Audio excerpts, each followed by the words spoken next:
Hey, how's it going, guys? Mr. Boss for the win here, and in today's Grand Theft Auto 5 video, I'm actually going to be going back through the screenshots and talking to you guys about some of the things you might have missed or may not have noticed at a first glance. So I'm not going to be going through every screenshot because some of them don't have really anything to offer in terms of looking at some of the more specific things, but there are some screenshots that have some really cool details and clues about some of the things we could be getting in the next generation update of Grand Theft Auto 5 and of GTA Online. So with that out of the way, let's get started. So this first photo right here looks to be Trevor using his phone. You can see he's on the Snapmatic app right now. And there's two real things I got out of this. The first one is the detail on Trevor's phone. You can see kind of in the top left of the screen that there's actually a giant crack running down the side of the screen. So that is very awesome. The detail that they put into something as small as like a little phone is absolutely amazing. And also the giant fluffy poodle that is being walked by that man kind of in the bluish purple shirt. So that is really cool. I guess that's some of the dogs we're going to be able to get in Grand Theft Auto 5. So poodles confirmed in Grand Theft Auto 5. Definitely something that's really cool. Animals are a great part of GTA 5, and it's going to be amazing that there's going to be so much more in the next generation version of the game. So cracks on the phones of Trevor's screen, and there's also going to be poodles. So that's something I got from the very first screenshot.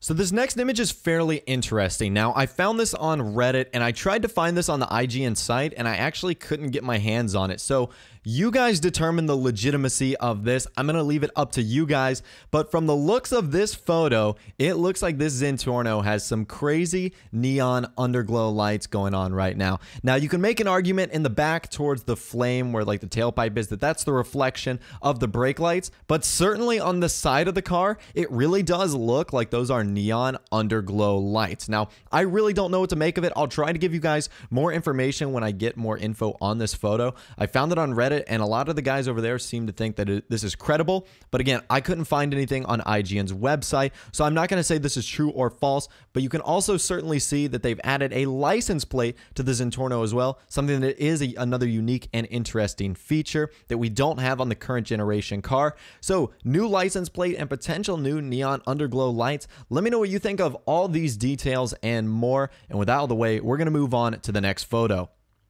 Now, this image right here of one of our characters riding the motorcycle from the first-person view not only gives us a great view at some of the gauges and first-person aspects of the motorcycle, but also if you look over to the very far right, you'll see that burgundy red car. That's actually the Huntley S, which confirms that DLC cars are going to be spawning in traffic as everyday pedestrian NPC cars. So that's something that's very cool. That's something that we also thought was speculating to be happening in Grand Theft Auto 5 on the next generation, because we saw that screenshot where one of the DLC cars, the Warner, was actually parked outside of one of these bars, and it basically gave us the confirmation in this screenshot that NPCs are going to be able to drive these DLC vehicles, which is really cool. It's going to add some variety and density to the traffic of Los Santos, and I definitely think that is a much needed and much deserved update for GTA 5. So this next photo doesn't show off anything secretive or hidden, but it basically shows off the great work that Rockstar did when they designed all the vehicle, car, motorcycle, airplane interiors. And you can see that this airplane, you know, the gauges right here are so detailed, but the thing that really caught my eye the most is those two green buttons that says gear up and gear down. And that is just so cool. When they made the feature that says if your landing gear is up, you know, the up one's going to come on, and if it's down, the down one's going to come on. It's just little things like that that makes Rockstar one of the greatest game developers of all time. And it's details like that that makes GTA 5 such a great game. And it's just, like I said, that is absolutely fantastic, the level of detail we're getting in terms of the car interiors, their gauges, their functionality, and everything that's just going to make first-person mode that much better. Now, I briefly pointed this out in my video earlier, but essentially this screenshot of Michael using the scuba gear shows off not only the great underwater textures and environment of Los Santos, but more importantly, dolphins. That is right. Dolphins are going to be one of the confirmed animals that we get to see in Grand Theft Auto 5, hopefully in GTA Online, and it's just amazing. Dolphins are such a great creature. You know, if you've ever been to SeaWorld or whatever and gotten to experience seeing dolphins or getting to swim with dolphins, it's really cool, and hopefully that same experience is kind of, you know, transformed in Grand Theft Auto 5. So dolphins are going to be, again, one of the more animals we get to see in GTA 5, and again, it's something I really can't wait for.